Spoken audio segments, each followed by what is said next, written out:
Bueno, buenas noches, chicas, chicos. Muchas gracias por asistir a esta segunda charla de la Semana de Divulgación Astronómica de la Olimpiada Costarricense de Astronomía y Astronáutica. El día de hoy, bueno, no sé, por ahí está Mónica ya. Hola, Mónica. Hola. Vale. El día de hoy tenemos a la doctora Mónica Sánchez. Ella es investigadora de el CINESPA y del Planetario Costa Rica, de la Universidad de Costa Rica. Y Mónica nos va a dar una charla sobre eh, la evolución de las galaxias y sus clasificaciones. Entonces, muchas gracias, Mónica, por estar acá, por colaborar con la Semana de Divulgación Astronómica.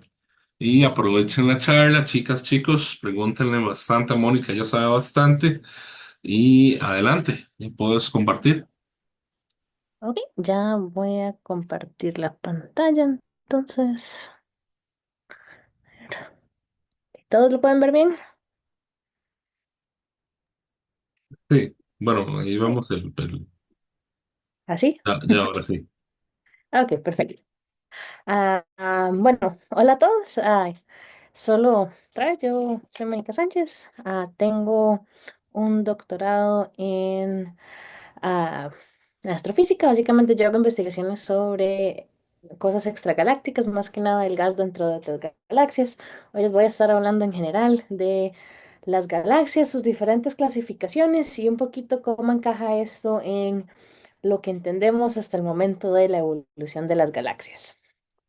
Entonces, primero, vamos a comenzar describiendo qué es una galaxia, ¿verdad? Una galaxia entonces es un conjunto de estrellas, de planetas, de materia oscura y en general de todo el material interestelar entre todas estas estrellas, todo unidos por la fuerza de gravedad en un conjunto. Entonces, vemos un montón de las galaxias y desde que empezamos a distinguir que eran objetos distintos a los que nosotros tenemos en nuestra propia galaxia, la hemos estado estudiando, ¿verdad? Y cuando lo estábamos estudiando, lo primero que se hizo fue intentar separarlas en diferentes clasificaciones, ¿verdad?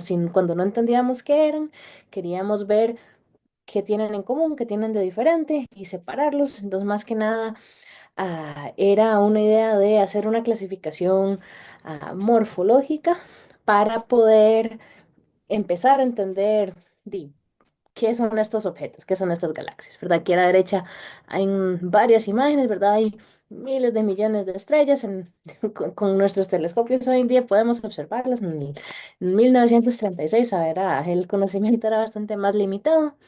Y Edwin Hubble en este año comenzó, agarró todas las imágenes que podía conseguir de las galaxias que se conocían hasta el momento y generó un diagrama a partir de su clasificación. Este es el famoso diagrama diapasón de Hubble, ¿verdad? Donde acá. Entonces, lo que podemos observar son que él los separó en general en cinco tipos, ¿verdad? Las espirales barradas, las lenticulares, las elípticas y las irregulares. Entonces, como está en esta imagen a la par. Ahora, este dibujo se dibuja de esta forma porque Hubble pensaba que este mismo diagrama estaba demostrando la evolución de las galaxias, ¿verdad? Él pensaba, todas las Vamos galaxias a ir aquí a desde comienzan. las 7 porque como ellos tienen que irse para Por afuera, favor, no sé, chicas, chicos, con ellos, o sea, tranquilo. dame un toque, Mónica, para yo mutear. No hay problema. Listo.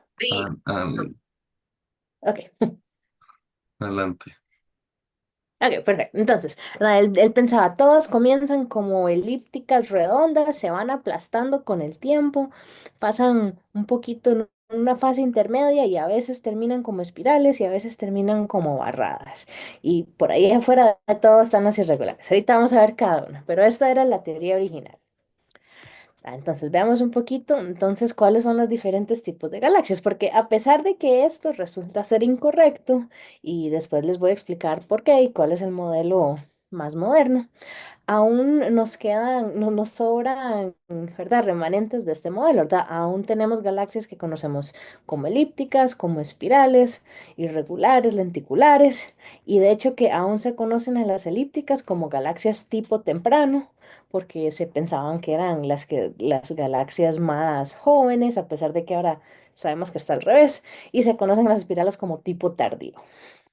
Pero en fin, hablemos de las elípticas y de las espirales que formaban la mayor parte del conjunto de galaxias que se conocían. Entonces, un poquito de las galaxias elípticas, ¿verdad? El nombre describe cómo se veían, ¿verdad? Tienen forma elíptica, se categorizan dependiendo de su elipticidad, o sea, como aquí en este dibujo, si son perfectamente redondas, entonces se llamaban tipo E0 y entre más se aplastaban, terminando como una forma un poquito de cigarro, como esta que ven aquí a la derecha, se conocían como E7. Hay muchísima variación, hay algunas gigantescas, hay algunas muy pequeñas y de hecho que en una clasificación más moderna ahora las podemos dividir por tamaño, ¿verdad? Separando elípticas gigantes, elípticas enanas, elípticas compactas. En su momento solo todas eran elípticas y dice que por eso se tuvo que cambiar. Aquí tenemos un par de ejemplos verdaderos de dos galaxias diferentes, ¿verdad? En la izquierda vemos un tipo E7, aquí en la derecha vemos un tipo E0, que se ve bien redondo. Lo que se piensa hoy en día es que simplemente todas las galaxias, no es que una galaxia elíptica tipo E7 sea diferente que la E0, muy posiblemente depende del ángulo que los vemos, ¿verdad? Si los vemos de lado, lo veríamos como un E7, si lo vemos de frente, tal vez se vea como un E0, pero en general tiene un montón de estrellas que se están moviendo por todas partes y no tiene mucha formación de estrellas. La mayoría van a ser estrellas rojas antiguas, pero ahorita hablamos de esto un poco más. Veamos el siguiente tipo. El siguiente tipo eran las espirales. Ahora, aquí estoy hablando en general, tanto de las espirales entre comillas, normales o las espirales barradas, que son un bulbo central rodeado por un disco con los brazos. Otra vez, el nombre describe qué es, tienen forma espiral. Dependiendo del bulbo, se separan. Podemos las normales que tienen un bulbo circular o esférico, las barradas con un bulbo como una barra. Dependiendo también de otras características, se separaban en subtipos A, B y C, donde dependiendo de si era un bulbo pequeño y brazos gigantescos o más bien un bulbo muy grande y brillante y brazos muy pequeños, se separaban estas subcategorías. Ah, pero algo que quiero que noten mientras pasamos por esto es que en su momento estas eran categorías muy cualitativas, ¿verdad? Yo he hablado con otro astrónomo y tal vez yo digo, ay, no, mire, este bulbo está gigantesco, esto debería ser una tipo SA y el de a la par me dice, no, no, no, ese bulbo está más oscuro, debería ser una tipo SB, ¿verdad? Vamos a tener diferentes opiniones. Y eso no funciona muy bien en la ciencia, ¿verdad? Que queremos tener mediciones más exactas, pero otra vez, ahorita hablamos de eso más. Aquí hablando de galaxias espirales normales, que podemos tener SA, SB, SC. En general, si son los brazos más amarrados, y tienen un núcleo, un bulbo elíptico, ¿verdad? Cuando están más amarrados así, es un tipo SA. Cuando los brazos están más definidos y más abiertos, es un tipo SC. Aquí podemos ver algunos ejemplos. Bulbo grande, brazos pequeños, ¿no? Entonces el bulbo se ve muy brillante en comparación con los brazos que se ven tenues. Aquí tenemos un par de ejemplos, aunque otra vez, si se ponen a buscar, estos dos posiblemente les salgan como SB, por ejemplo. Tipos SB, más bien es la parte intermedia, ¿verdad? Un bulbo mediano, tiene eh, brazos medianos. Aquí, por último, también depende de la formación estelar, ¿verdad? Los tipos SA tienen poca formación estelar, en SB tienen más, en SC tienen más. Si conocen un poquito de galaxias, no sé qué tanto han estudiado al respecto, ¿verdad? Si ven todas estas regiones azules y rojas, estas son regiones de formación estelar. Entonces vemos que en estas hay menos de estas regiones azules y rojas que, por ejemplo, en las tipo C, donde hay un montón de regiones de formación estelar. Y las espirales barradas, la idea es la misma, ¿verdad? Bulbo grande, brazos pequeños es tipo SA, un bulbo pequeño, brazos grandes es SC. Claro, ahora es SB, espiral barrada. Y ahora sí, ¿verdad? Vemos la diferencia. La espiral normal tiene un centro de forma de bulbo. Espiral barrada tiene tiene de forma de barra en el centro. Aquí se ve bastante bien la barra. Aquí igual podemos ver muy definido la barra. Y aquí otra vez bien definido la barra, pero el bulbo menos brillante, los brazos más definidos.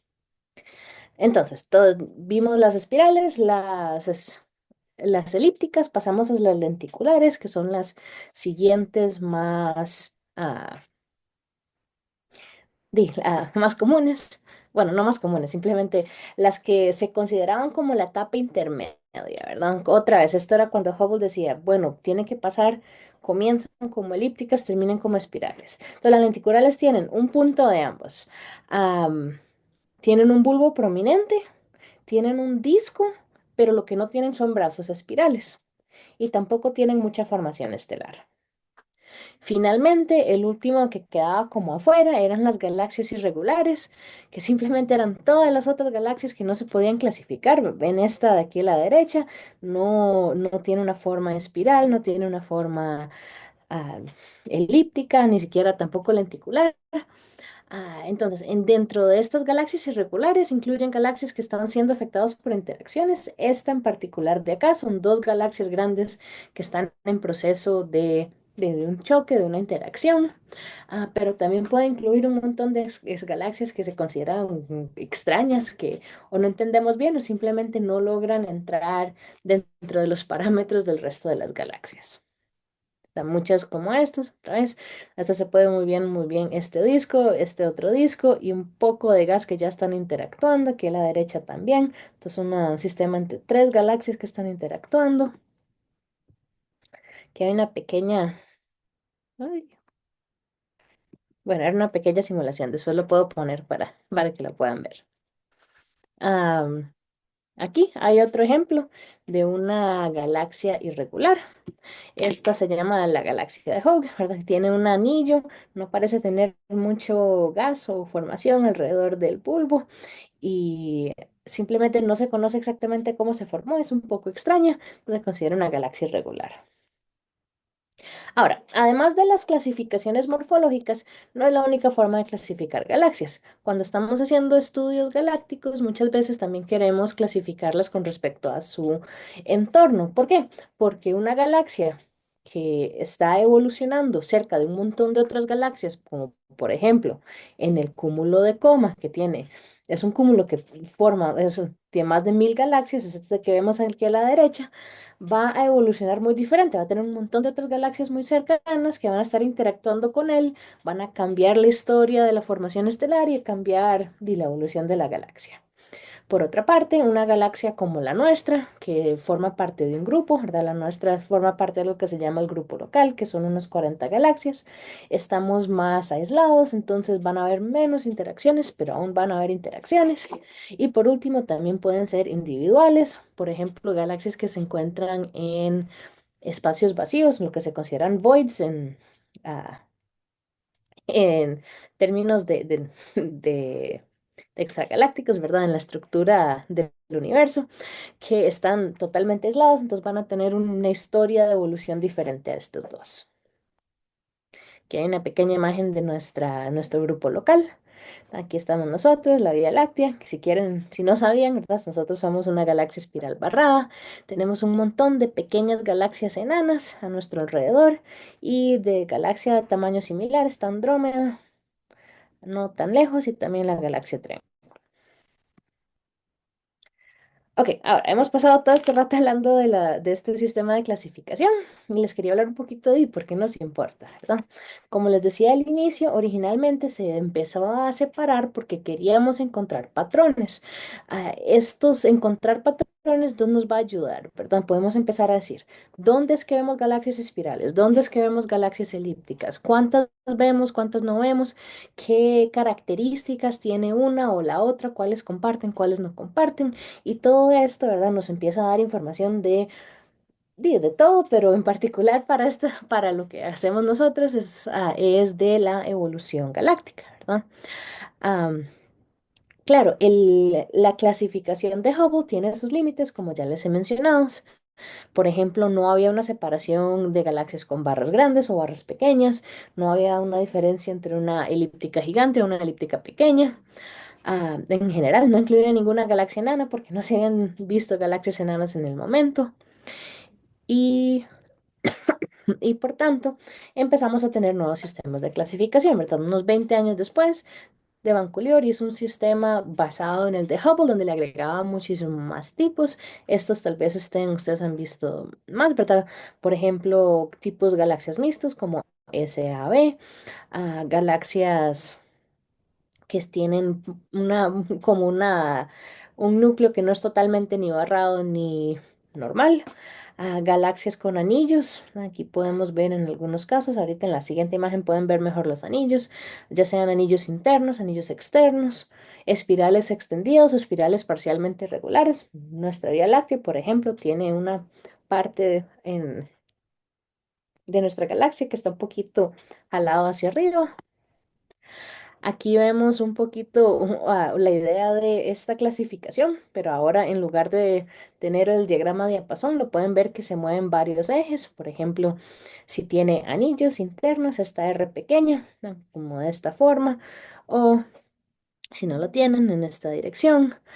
Si son espirales regulares o espirales barrados, si es una espiral barrada con anillo o una espiral regular con anillo, y así, ¿verdad? Entonces empiezan a tener más ejes de clasificación todo esto nos está dando diferentes detalles de la formación. Por ejemplo, los anillos se piensan que ah, después de una colisión con alguna otra galaxia, que entonces hay una onda de formación estelar que da este anillo, de que forma este anillo, por ejemplo.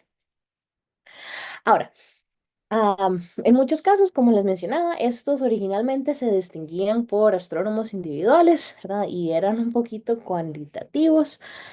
En épocas modernas nos hemos estado moviendo más a una clasificación automática porque simplemente no hay los astrónomos para ver los miles de millones de galaxias que existen o que siguen siendo detectadas. Entonces, se ha empujado mucho para tener programas que automáticamente los clasifiquen, aunque vieras que este tipo de clasificación en realidad es bastante difícil para que las computadoras los hagan, ¿verdad? Algo que al ojo uno lo distingue muy fácilmente, a las computadoras les cuesta un poco más, entonces se intenta hacer como comparar el radio del núcleo con el radio total de la galaxia y cosas así, pero muchas veces las computadoras confunden estrellas, confunden otras características que un ojo humano automáticamente dice, no, eso no es parte de la galaxia, la computadora no sabe, simplemente ve los datos, no puede distinguirlo. Entonces también hay muchas clasificaciones que se hace como conciencia ciudadana. Por ejemplo, aquí les doy uno, que esto simplemente saca un montón de datos de telescopios verdaderos. Le pide a la gente que responda preguntas básicas, o sea, no le está preguntando, dígame qué tipo de clasificación es, les pregunta como, ¿ven un anillo? ¿No ven un anillo? ¿Ven un bulbo? ¿No ven un bulbo? ¿Se ve esférico? ¿Se ve espiral? ¿Verdad? Preguntas muy generales y obtienen para cada galaxia más de 20 clasificaciones para por lo menos decir, bueno, un 80% de la gente digo que no se veía un anillo, entonces probablemente no tengo un anillo. Aquí simplemente para que vean un ejemplo, ¿verdad? Muestra una imagen verdadera y pregunta, ¿es suave? ¿Tiene un disco? ¿Es una estrella? Y ahí uno responde preguntas. Entonces, con todo esto tenemos un montón de información de galaxias y ahora sí podemos hablar del tema de evolución, ¿verdad? ¿Qué es lo que sí sabemos, verdad? Al inicio no se sabe qué son los detalles importantes, qué son no son importantes, pero como les estaba diciendo, ¿verdad? Los espirales tenemos un montón de regiones azules que tienen evidencia de formación estelar. En las galaxias elípticas normalmente hay un montón de estrellas rojas y viejas y en realidad hay poco gas y poca formación estelar. Esto nos está dando pistas de, por ejemplo, cuál posiblemente es una etapa evolutiva más temprana y más tardía.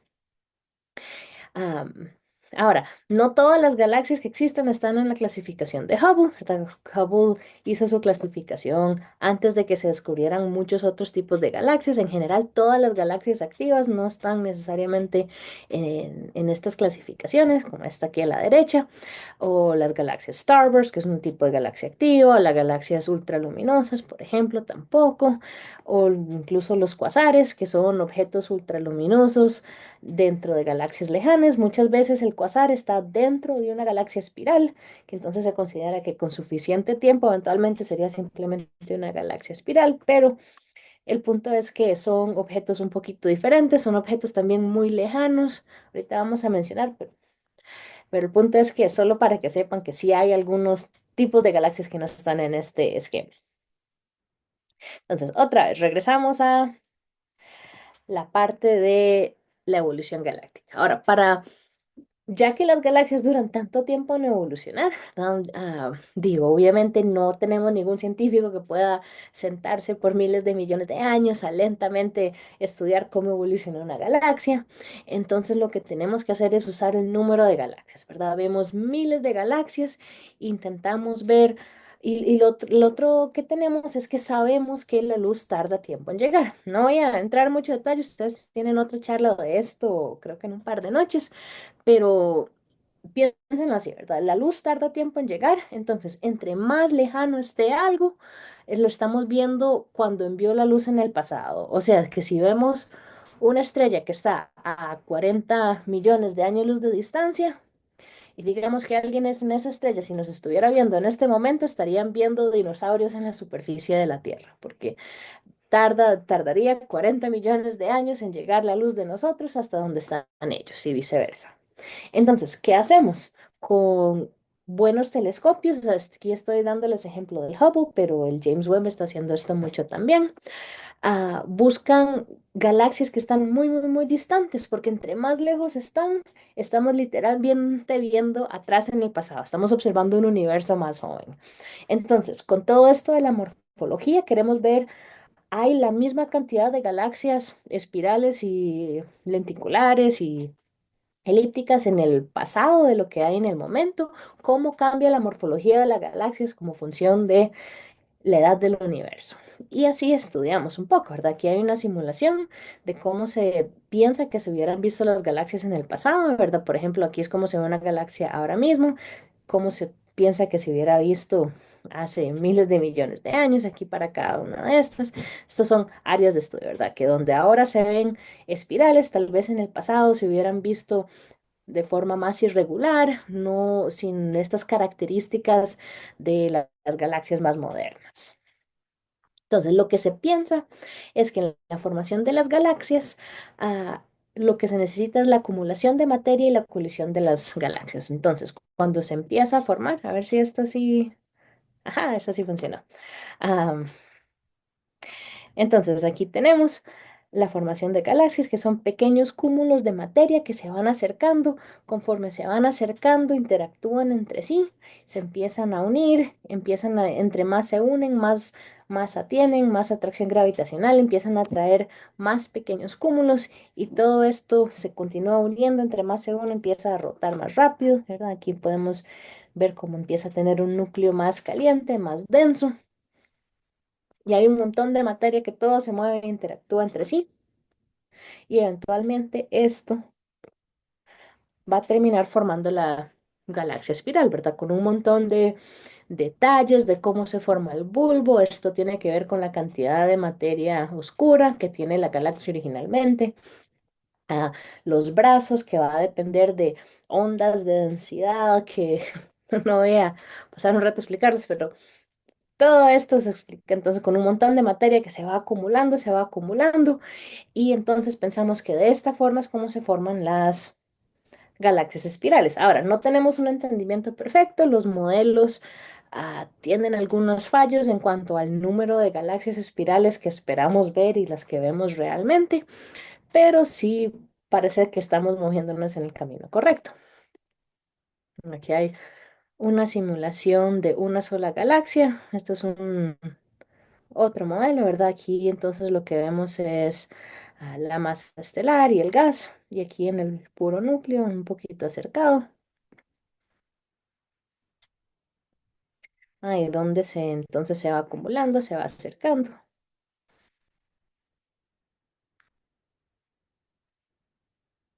Y ven donde empieza a tener la forma del disco en el centro. Aquí es donde va a estar, vamos a ver la galaxia mejor.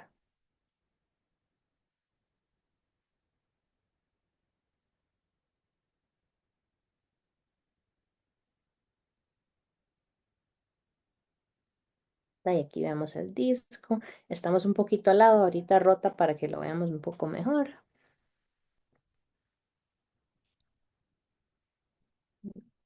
Ahí está. Pues ahí se logró formar el disco. Entonces aquí en el centro tenemos el bulbo central y se puede ver también los brazos espirales.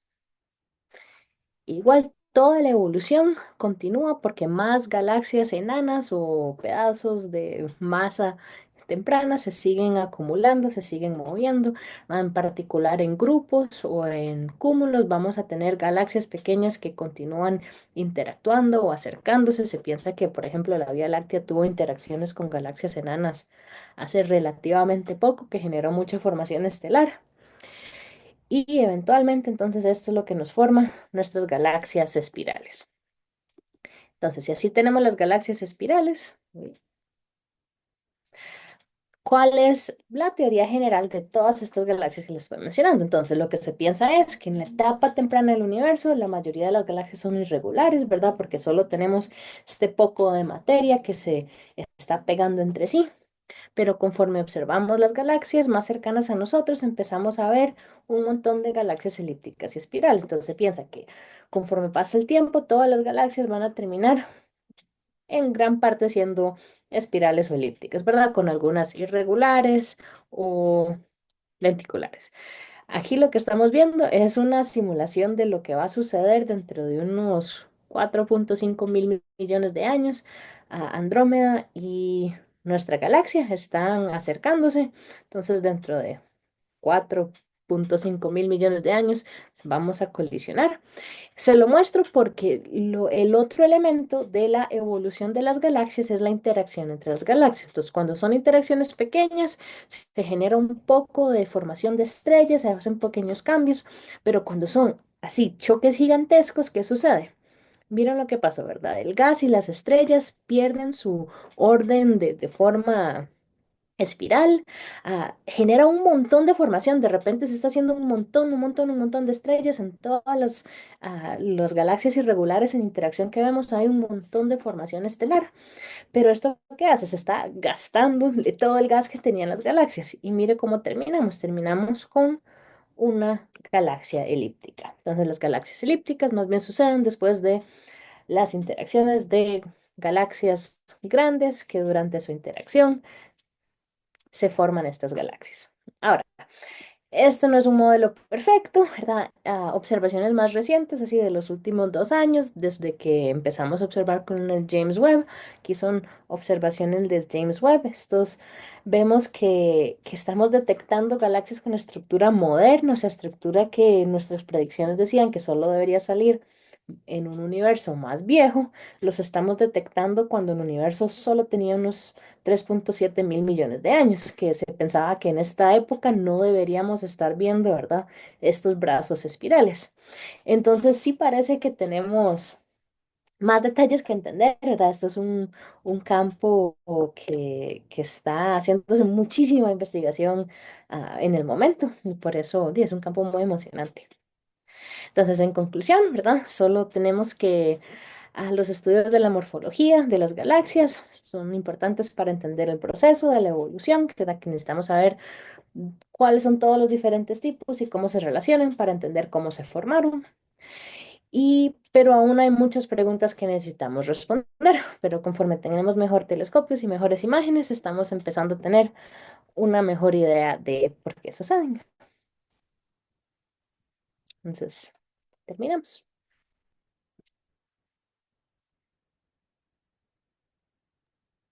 Muchas gracias, Mónica. Definitivamente muy interesante. Chicas, chicos, preguntas. Pueden abrir sus micrófonos para preguntar, por favor. No tengan miedo, no tengan vergüenza.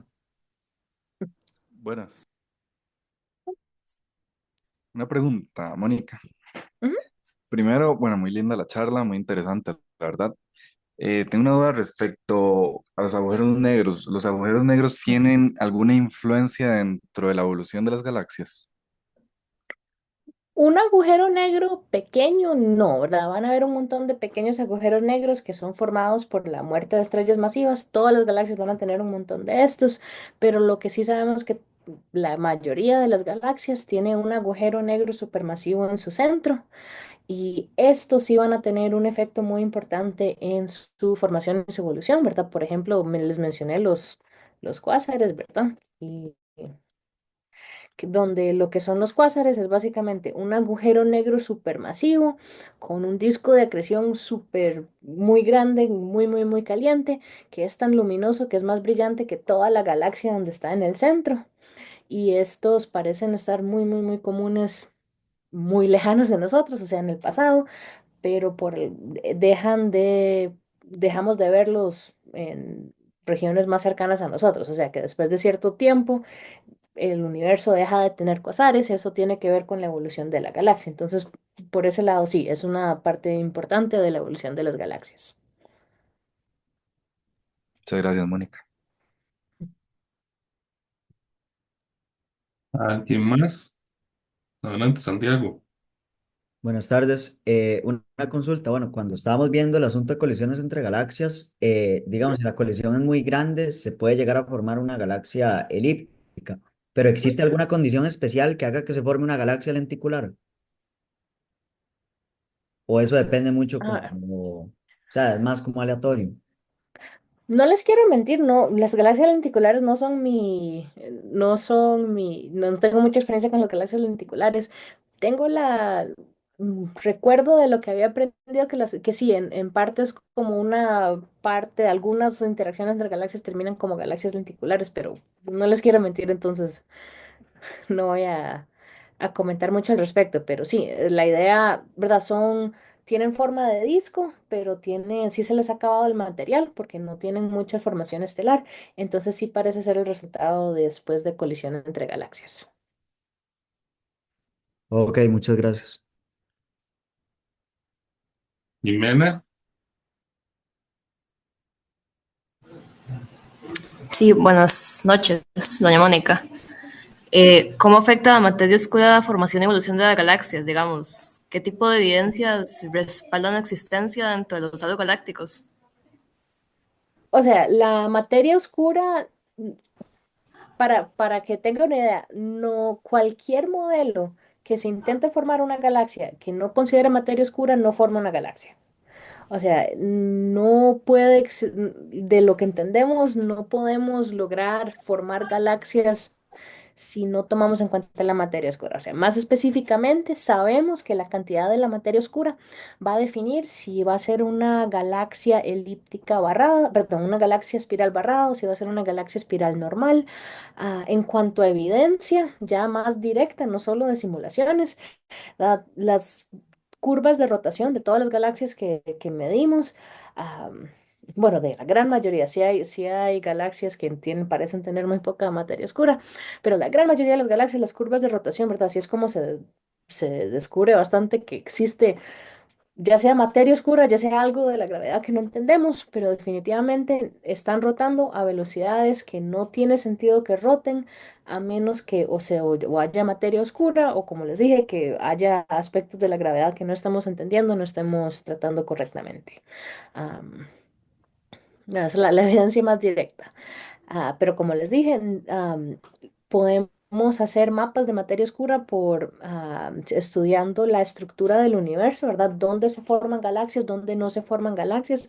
Parece que se forman a través de filamentos de materia oscura. Entonces, la misma estructura del universo parece estar relacionada a dónde se encuentra no materia oscura. Y la formación, cómo terminan las galaxias, depende de esta también.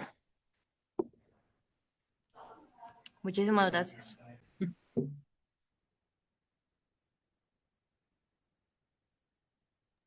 No sé si hay alguna otra pregunta.